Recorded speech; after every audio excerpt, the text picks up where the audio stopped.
नेहमीप्रमाणे आजची संध्याकाळ, पण मी पण खूप दुःखी होते. माझे पती सिद्धार्थला जर्मनीचा व्हिसा मिळाला होता आणि आता सिद्धार्थशिवाय मी कसं जगणार या विचाराने मी चिंतित होते. मी एका मोठ्या संयुक्त कुटुंबाचा भाग होते. माझा नवरा सिद्धार्थला 3 भाऊ होते आणि एक बहीण. बहिणीचं अजूनही लग्न झालं नव्हतं. सिद्धार्थचे 2 भाऊ त्याच्यापेक्षा मोठे होते. दोघेही विवाहित होते आणि त्यांना मुलंही होती. छोट्या दिराचा साखरपुडा झाला होता, पण अजून लग्न झालं नव्हतं. घरात नेहमी गोंधळ गोंगाट असायचा. माझे सासरे सरकारी नोकरीत होते आणि माझ्या सासूबाई खूप कडक बाई होत्या. त्या नाकावर माशी सुद्धा बसू देत नसत. सर्व सुनेवर रात्रंदिवस राज्य करून त्यांच्याकडून कामे करून घेणं हे त्यांचं काम होतं. माझी अवस्था अशी झाली होती की मी 1 नंबरची भित्री आणि बुजरी होते. माझं शिक्षणही जास्त झालं नव्हतं. मी फक्त 10वी पर्यंत शिकले होते. पण माझ्या आई वडिलांच्या अकाली निधनामुळे मावशीनं मला वाढवलं होतं. त्यामुळे माझ्या मनात भीती निर्माण झाली होती. माझ्यात आत्मविश्वासाची कमतरता होती. आणि मग जेव्हा सिद्धार्थच्या आईने माझ्यासाठी विचारलं तर मावशी लगेच हो म्हणाली. तिला माहीत नव्हतं की सिद्धार्थचं घर नसून खुराडं आहे, ज्यात कुटुंबातील लोक जनावरासारखे राहत होते. 4 खोल्या होत्या. सासू आणि सासरे एका खोलीत, दोन्ही भाऊ वेगळ्या खोलीत. छोट्या दुकानासारखी अजून एक छोटी खोली होती, जी नंदेसाठी होती. माझ्यासाठी आणि सिद्धार्थसाठी हॉलमध्ये बाहेर पडदे लावून एक बेड ठेवला होता. घरात काही बनवलं तर त्यावर सर्व अधाशासारखं तुटून पडायचे. मला तर कधीतरीच पोटभर जेवण मिळायचं आणि वरून टोमणेही ऐकायचे. ते म्हणायचे की तुझा नवरा किती कमाई करतो, आणि मला असंही म्हणवलं जात नव्हतं की मग यात माझा काय दोष. सिद्धार्थ 2 वर्षापासून बेरोजगार होता आणि मोठ्या कष्टाने त्याला जर्मनीचा व्हिसा मिळाला होता. आम्हाला एक मुलगा होता. जेव्हा जर्मनीचा व्हिसा आला तेव्हा निघताना सिद्धार्थ मला धीर देऊ लागला आणि म्हणाला की तिथं गेल्यावर मी एवढी मेहनत करीन की तुझी सर्व स्वप्न पूर्ण करीन. मी मोठं घर बांधीन. मी एक गाडी खरेदी करेन तुझ्यासाठी आणि माझ्या मुलांसाठी. तू त्या मोठ्या घरात राणीसारखी राहशील. तुझी सगळी स्वप्न इथं पूर्ण होतील. सिद्धार्थ हे प्लॅन करत होता आणि दुसरीकडे सासू आणि नणंद गुपचूप आमचं संभाषण ऐकत होत्या. सिद्धार्थच्या तोंडून या गोष्टी ऐकून त्यांना फार राग आला आणि त्या म्हणाल्या की मी तुला इतकं मोठं केलं आहे की आता तू बायकोची स्वप्न पूर्ण करायला निघाला आहेस. तुला आई आणि बहिणीची अजिबात पर्वा नाही. सासूबाईंची गर्जना ऐकून मी एकीकडे वळले तर दुसरीकडे माझ्या सासूबाई सिद्धार्थला खूप बोलल्या. सिद्धार्थ सुद्धा आईचं बोलणं शांतपणे ऐकत राहिला.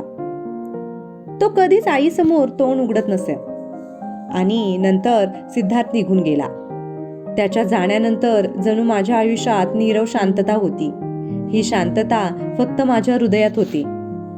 बाकी घरची तीच अवस्था होती. सगळेजण आपापल्या मस्तीत मग्न होते. घरात तीच गडबड होती.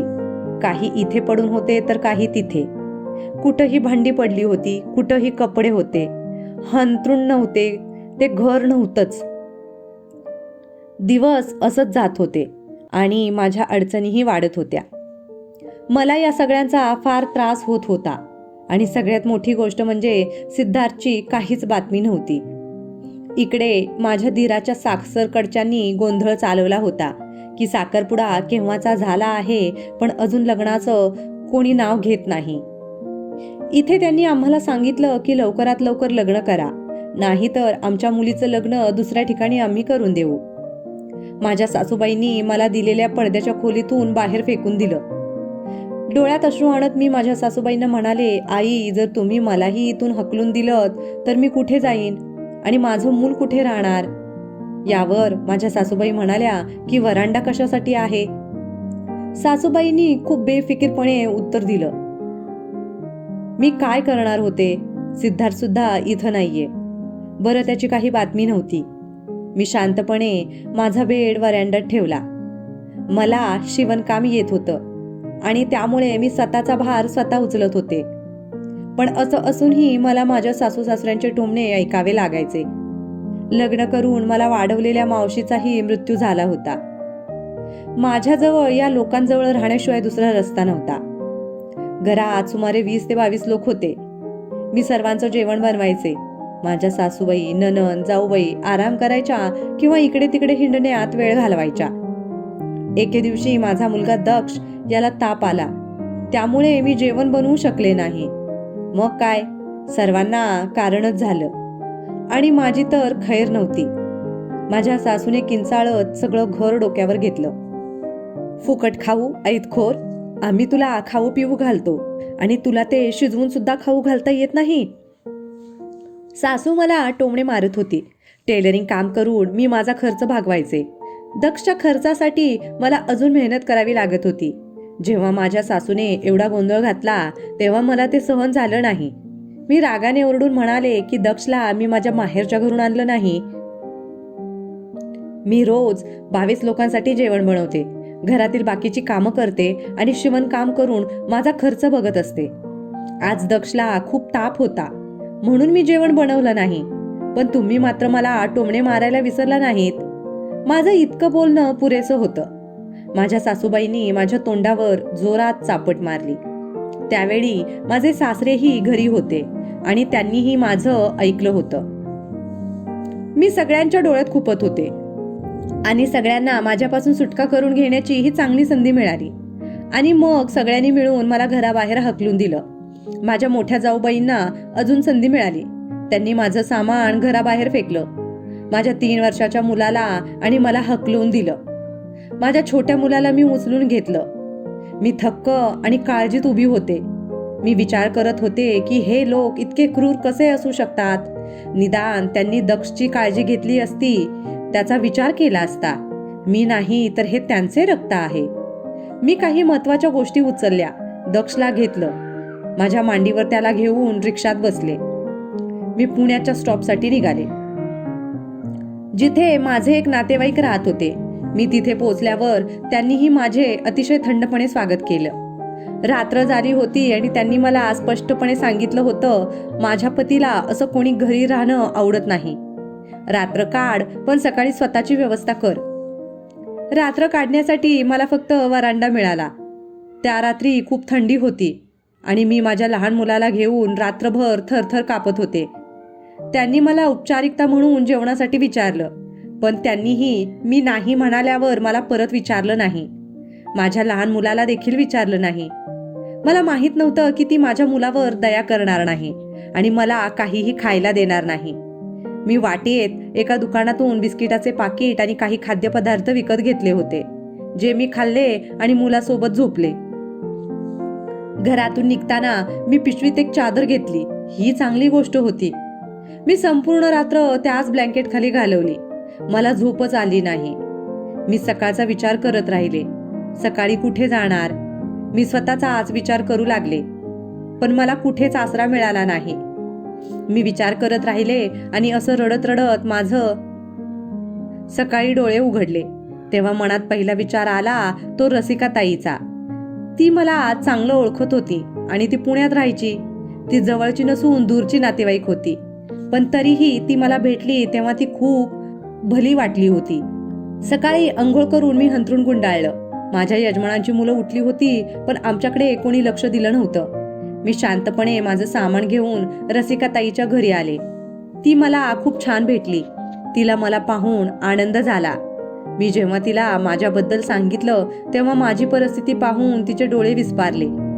तिलाही रडू आलं आणि ती म्हणाली, काळजी करू नका, इथं एक मोकळं घर आहे, ते भाड्यानं घेऊ. तुझ्याकडे काही पैसे आहेत का?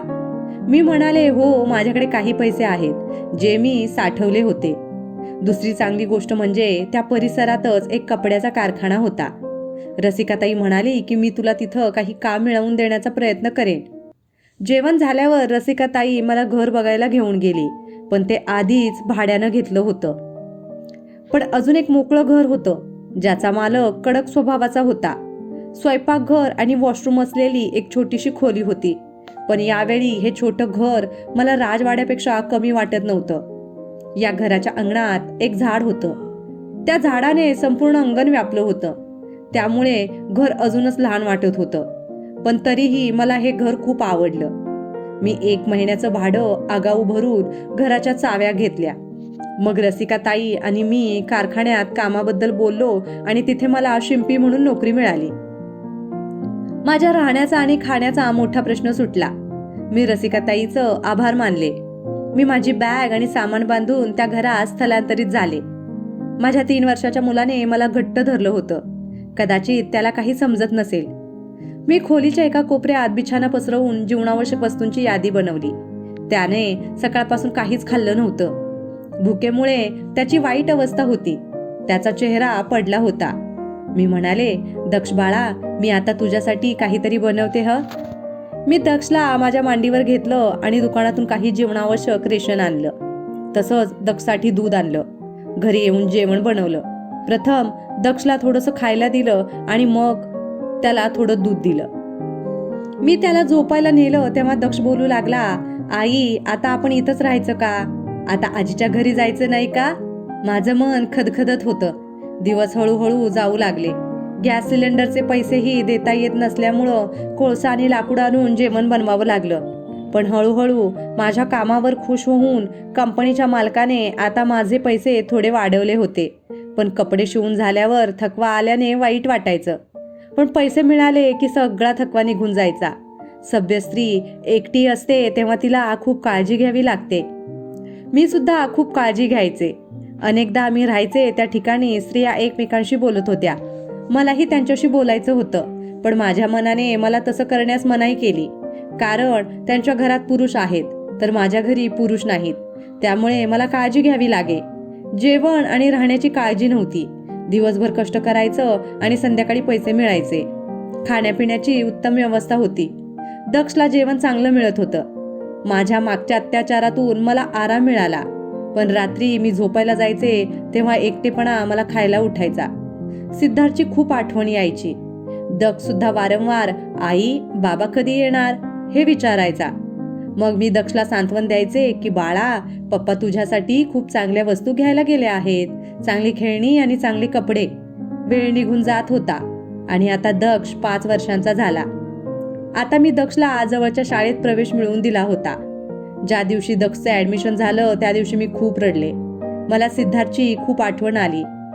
त्याचं घर इथून खूप दूर होतं. तिथं जाणं अवघड तर होतंच, पण ते धोक्यापासून मोकळं नव्हतं. ज्यांनी मला घराबाहेर काढलं होतं त्यांच्याकडून मला काही अपेक्षा नव्हती. सुरुवातीला आम्ही 2-3 जणांना फोन केला. मला सिद्धार्थच्या तब्येतीची विचारपूस करायची होती, पण माझा आवाज ऐकताच त्यांनी कॉल डिस्कनेक्ट केला होता. जणू काही मला घरातून बाहेर काढून त्यांना खूप आनंद झाला होता. त्यांच्या थंड वृत्तीवरून मला समजलं की सिद्धार्थची कोणतीही बातमी नव्हती. माझ्या शेजारी एक बाई राहत होती. ती खूप छान होती. कधी ती माझ्या घरी यायची तेव्हा घर उजळून जायचं, तर कधी मी तिच्या घरी जायचे तेव्हा मन रमून जायचं. अशा प्रकारे आमची थोडीशी ओळख झाली होती. होळी, दिवाळीला आम्ही एकमेकांच्या घरी जाऊ लागलो. एक दिवशी माझ्या मनाला पटलं नाही म्हणून मी सासरी गेले. कदाचित तिथं जाऊन सिद्धार्थची काही बातमी मिळेल. पण मी तिथं गेल्यावर मला एका वेदनादायक अपघाताची मला कल्पना आली. दिवाळीनिमित्त फटाक्यांचं दुकान टाकण्यासाठी घरात भरपूर फटाके माझ्या छोट्या दिराने आणून ठेवले होते. दिवाळीत त्याचे तो स्टॉल लावणार होता. पण अचानक न जाणो कसा स्फोट झाला, ज्यात माझी सासू, सासरे, दीर, जाऊ आणि त्यांच्या मुलांसह 10 जणांना जीव गमवावा लागला. काही मुले अपंग झाली. घर छोटं होतं, माणसं जास्त होती. स्फोट झाला तेव्हा मोठं नुकसान झालं होतं. ही सगळी बातमी पोहोचताच मला समजले. मी पटकन धावत घराचं गेट ठोठावलं. आत माझ्या घरी माझी एक नणंद राहत होती आणि माझ्या दिराची काही मुलं वगैरे राहत होती. पण माझ्या ताईंनी मला पाहताच तिने माझ्या तोंडावर दार घट्ट बंद केलं. घरातही प्रवेश करू नका असं बजावलं. मी रडत रडत घरी परत आले. बरेच दिवस या अपघाताचा विचार करून मी घाबरले होते. हळूहळू आयुष्य पूर्वपदावर आलं, पण पुन्हा एकदा देवानं माझ्यावर कठीण प्रसंग आणला. हळूहळू कारखान्यात कामाचे प्रमाण कमी झालं. मला काम कमी मिळालं आणि पैसेही कमी मिळू लागले. मग मला काळजी वाटू लागली. एक वेळ अशी आली की काम पूर्णपणे संपलं. फॅक्टरी आता बंद होत होती. माझ्यासाठी फक्त त्रास होता. आता 2 वेळच्या जेवणाचेही वांदे झाले होते. अशा परिस्थितीत मी दक्षच्या शाळेची फी कशी भरणार? माझी शेजारीण म्हणायची की मी ज्या घरात राहते त्या घराला भूतानं पछाडलं आहे. त्या बाईच्या म्हणण्यानुसार ती या घरात कोणाला सुखी पाहू शकत नाही. त्या घरात राहणाऱ्या त्या आत्म्यामुळे माझ्यावर ही वाईट वेळ आली आहे असंच मला वाटू लागलं. कुठून तरी हा विचार माझ्या मनात येऊ लागला. एक दिवशी मी समोरच्या बाईशी बोलत असताना मावशीला विचारलं, इथं खरंच कोणी आत्मा राहतो का? त्या हसल्या आणि गप्प झाल्या. मग तिने मला सांगितलं की आमच्या लाईनमधली घरं बांधली होती तेव्हा इथे एक डाकू मारला गेला होता. असं म्हणतात की आम्ही इथं राहत होतो तेव्हा एक पोलीस केस झाली होती ज्यात एक डकेत मारला गेला होता. तू आत्ता राहतेस ते घर त्यावेळी नव्यानं बांधलं जात होतं. तो डाकू येऊन या घरात लपला होता आणि त्याला याच घरात मारण्यात आलं होतं. लोक म्हणतात की त्याचा आत्मा या घरात फिरत राहतो. त्या बाईचं बोलणं ऐकून मी घाबरले होते. आत्म्याबद्दल ऐकून माझं हृदय हादरलं.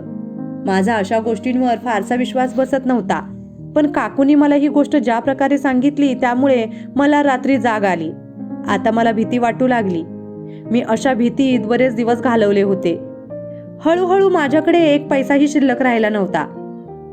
एक दिवशी सकाळी पिठाच्या डब्यात फक्त मूठभर पीठ होतं. डाळीच्या डब्याकडे पाहिल्यावर त्यात एक चमचा डाळ सापडली. मी पिठाची छोटी चपाती बनवून पातळ डाळ केली आणि मी दक्षला खायला दिलं. पण आता मी स्वतःच भुकेले होते. काही वेळाने मी त्याला झोपवलं. दुपारची वेळ होती. तो झोपला होता आणि पुढे काय करायचं या विचाराने मी त्रस्त होते.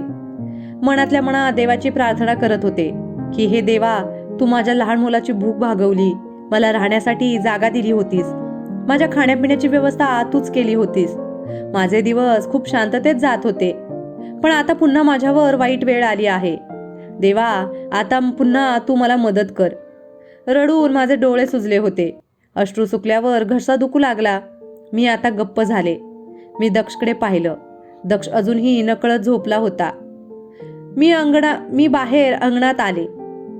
गेले 2 दिवस मी काहीच खाल्लं नव्हतं. आता मलाही भूक लागली होती.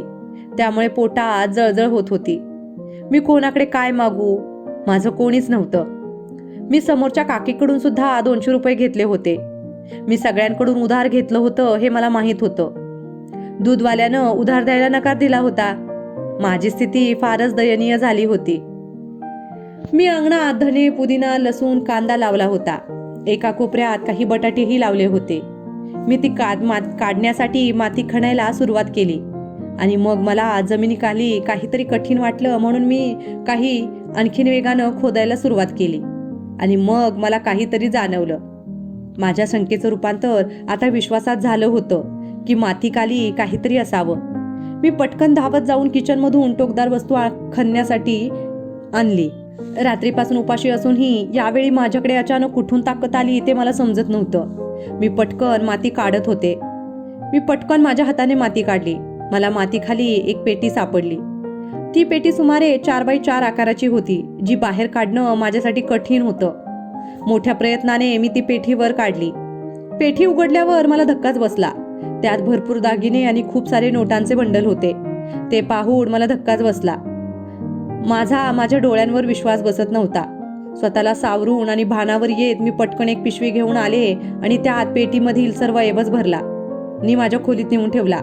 नंतर माती सपाट करून मी त्यावर पुन्हा माती टाकली आणि पाणी मारलं. या संपूर्ण कामाला मला बराच वेळ लागला. आता पहाटेचे 3 वाजले होते. मला दम लागला होता आणि जेव्हा माझा चेहरा लाल झाला होता, माझ्या हातून आवाज आला की आता माझे सर्व प्रॉब्लेम संपतील. मी विचार करू लागले की सगळ्यात आधी काय करावं. लोकांचं कर्ज फेडावं म्हणजे कोणी दारात येऊ नये. मग थोड्या वेळातच सकाळ झाली. दूधवाल्याने दार ठोठावलं. तो म्हणाला, मला माझे पैसे द्या. दुधाचे भांडे घेऊन मी गेटपाशी पोहोचले. ते भांडे बघताच काही अंतरावर असलेली व्यक्ती म्हणाली, आधीचा हिशोब चुकता करा, मग मी तुम्हाला दूध देतो. दुसऱ्या क्षणी मी आत गेले आणि 1000 रुपये त्याच्याकडे सुपूर्द केले. पैसे पाहून दूधवाल्याचा आवाज हलका झाला आणि तो म्हणाला, तुम्हाला किती दूध हवं आहे? मी आजचं दूध विकत घेऊन त्याचं सर्व कर्ज फेडलं आणि त्याला आणखीन दूध देण्यास नकार दिला. कारण माझ्याकडे पैसे नसताना त्याने ज्या प्रकारे मला वागणूक दिली त्यामुळे मी दूधवाल्यावर चिडले होते. त्यानंतर मी संध्याकाळी इतर लोकांचे कर्ज फेडले. घर मालकीण माझ्या घरी आली. तिच्या डोळ्यात आज वेगळे भाव होते. मी तिला नमस्कार काकी म्हणाले, पण तिने माझ्या अभिवादनाला प्रतिसाद दिला नाही. ती रागाने म्हणाली, माझे 2 महिन्याचे भाडे दिलं नाही, तुम्ही कधी देणार आहात भाडं? मी त्यांना म्हणाले, काकी मी सर्व भाडं आतापर्यंत भरलं आहे, मी ते वेळेवर दिलं होतं. पण यावेळी तिच्या चेहऱ्यावर राग होता. तिने माझं न ऐकताच ती रागाने बोलू लागली, पण मला पण माहीत आहे की 2 महिने झालं आहेत, पण पैसे कधी देणार? जर तुझ्याकडे नसेल तर मी तुझ्या जीवनावश्यक वस्तू ठेवीन आणि तुला घराबाहेर काढीन. मी म्हणाले, काकी याची काही गरज नाही, तुम्ही बसा, मी आत्ता तुमचे पैसे आणते. मी त्यांच्या 2 महिन्यांच्या भाड्याचे पैसे आणून त्यांच्या हातावर ठेवले. त्या ज्या प्रकारे माझ्याशी बोलत होत्या ते पाहून दक्ष रडायला लागला. त्यानंतर मी दक्षला गप्प केलं. दक्ष म्हणू लागला, मम्मी आता आपल्या घरी जेवण नाही, आपल्याकडे पैसेही नाहीत, म्हणून सगळे आपल्याशी भांडतात ना? मी दक्षचे अश्रू पुसले आणि म्हणाले, अरे बाळा असं काही नाही. मी त्याला दूध दिलं, मलाही घेतलं. रात्रीपासून माझ्या पोटात काहीच नव्हतं, आता माझ्या पोटात काहीतरी होतं, त्यामुळे आता मला जरा बरं वाटू लागलं होतं. आता काय करावं मी विचार करू लागले. मीही एकटी असहाय्य स्त्री होते. माझ्याकडे इतके पैसे आहेत याची जराही कुणाला शंका आली तर माझ्यासोबत काय होईल कोणास ठाऊक. मला वाटलं की मी माझ्या गरिबीवर असंच रडत राहावं, त्यामुळे लोक माझ्यापासून दूर पळून जातील आणि माझ्या घरी फारसे फिरकणार नाहीत. त्यानुसार मी माझा खर्च कमी करू लागले. मी जास्त खर्च करत नव्हते, जेणेकरून माझ्यावर कोणाला शंका येणार नाही. मी परत एकदा खजिना पाहून घेतला. बघता बघता असं वाटलं की या घरात पोलीस चकमकीत मारल्या गेलेल्या दरोडेखोराची ही मालमत्ता आहे. हळूहळू दिवस असे जाऊ लागले. मी परिसरातील माझ्या ओळखीच्या लोकांना सांगितलं होतं की माझ्या नवऱ्याला आता चांगली नोकरी मिळाली आहे, म्हणून त्याने मला पैसे पाठवायला सुरुवात केली. पण तरीही रात्रीच्या वेळी घरात चोरी होईल अशी भीती वाटायची. मी वारंवार तिजोरी उघडून बघायचे, त्यातच अख्खी रात्र दिवस निघून जायचे. दक्षला शाळेत सोडले आणि मी घराची साफसफाई स्वयंपाक अशी कामं करू लागले. एक दिवशी त्या गल्लीतील एक बाई माझ्या घरी आली आणि मला म्हणाली की हल्ली ती कामाला जात नाही. यावर मी तिला म्हणाले की माझ्या नवऱ्याला नोकरी लागली आहे आणि तो पैसे पाठवतो. ती म्हणाली, जर तुमच्याकडे पैशाची कमतरता असेल तर मला सांग, मी तुम्हाला खूप चांगल्या ठिकाणी नोकरी मिळवून देते. तुम्हाला एका ठिकाणी काम आहे, तू खूप सुंदर आहेस, तुला लवकरच काम मिळेल. मला आश्चर्य वाटलं. मग मी तिला विचारलं, सुंदरतेचा कामाशी काय संबंध? ती म्हणाली की एक घर आहे आणि त्याच्या मालकाला काम करायला एका सुंदर मुलीची गरज आहे. मी काय म्हणते ते तू समजून घे. तू अशा गरिबीत जगत आहेस की तुझ्या पतीलाही तुझी काळजी नाही. तुझंही जीवन आहे, तुम्हाला हवं तसा आरामात जगण्याचा अधिकार आहे. सौंदर्याचा फायदा घ्या. त्या बाईचं बोलणं ऐकून माझं रक्त उकळलं आणि मला तिला चापट मारायची इच्छा झाली, पण माझ्या शहाणपणाने मला थांबवलं. मी रागानं म्हणाले, आत्ताच माझ्या घरातून निघून जा आणि पुन्हा कधीही माझ्या घरी येऊ नकोस. ती बाई निघून गेल्यावर मी रडायला लागले. मला कोणताच आधार नव्हता. मला सिद्धार्थची खूप आठवण येत होती. मी शांतपणे खोलीत स्वतःला कोंडून घेतलं. रात्रीची वेळ होती. दक्षला छातीशी धरून मी झोपण्याचा प्रयत्न केला. माझ्या डोळ्यातून अश्रू वाहू लागले. रात्रीचे 12 वाजले होते तेव्हा मला माझ्या दारावर टकटक ऐकू आली. रात्रीच्या यावेळी कोण आहे ते मला कळालं नाही. मी घाबरून बाहेर पडले आणि मुख्य गेटवर आले. कोण आहे ते विचारलं. आवाज आला नाही, पण पुन्हा दारावर टकटक झाली. आता माझं मन भीतीनं थरथर कापू लागलं. मी परत विचारलं तेव्हा एका माणसाचा आवाज आला. तो माझा घरमालक होता. तो म्हणाला, बेटा तुझी मावशी खूप आजारी आहे, तिला एकदा जाऊन बघा. माझा घरमालक 55 वर्षाचा होता. मी विचार करू लागले की काकी आजारी असेल तर मी नक्की जाऊन तिला बघायला हवं, कारण माझ्याशिवाय वस्तीत कोणीही तिला बघणारं नव्हतं. कारण ती थोडी कडक टाईप होती. तिच्या घरी जाणं कोणालाच आवडत नव्हतं आणि माझी ती घर मालकीण होती, त्यामुळे मला जाणं भाग होतं. माझ्याकडून सर्वात मोठी चूक झाली ती म्हणजे त्या वृद्ध घरमालकावर विश्वास ठेवला आणि गेट उघडलं. मी गेट उघडताच होते तेव्हा त्या वृद्धाने माझं तोंड दाबून मला घरात ओढलं आणि घराचा दरवाजा बंद केला. त्याने मला आपल्या कवेत घेतलं. त्याच्या तावडीतून सुटण्याचा मी प्रयत्न केला, पण त्याचे हात मला आवळतच गेले. तो मला सोडत नव्हता. तो म्हणाला, तू मला सुखी कर आणि मी पण तुझं आयुष्य सुखाने भरून देईन. तुझं जीवन आयुष्य किती दिवस अशी तळमळत घालवणार? त्याने माझं तोंड दाबलं होतं, माझा आवाज कोणापर्यंत पोहोचू नये म्हणून. प्रयत्न करता करता मी त्या म्हाताऱ्याच्या हातातून निसटले आणि खाली पडले. माझ्या हातात एक जाड काठी आली, जी मी त्याच्या डोक्यावर मारली. वेदनेने रडत तो जमिनीवर पडला. मी पटकन दक्षला उचलले, खजिन्याची पिशवी घेतली आणि खोलीच्या मागच्या दारातून पळत सुटले. मला माझ्या मागून म्हाताऱ्याच्या धावण्याचा आवाज ऐकू येत होता, पण मी बिनधास्तपणे पळत सुटले होते. मी कुठं पळत आहे याची मला कल्पना नव्हती. आता मी एका मोठ्या रुंद रस्त्यावर होते. धावत असताना माझा श्वास फुलत होता. दक्षलाही आता माझ्यासोबत धावता येत नव्हतं. दक्ष खूप घाबरला होता. आता मी एका चकाचक उजाळलेल्या रस्त्यावर पोचले होते आणि आम्ही एका बाजूला बसलो होतो. आता मला खात्री होती की तो माझ्याजवळ येणार नाही. मी माझा श्वास परत येऊ लागला. मला भीती वाटली.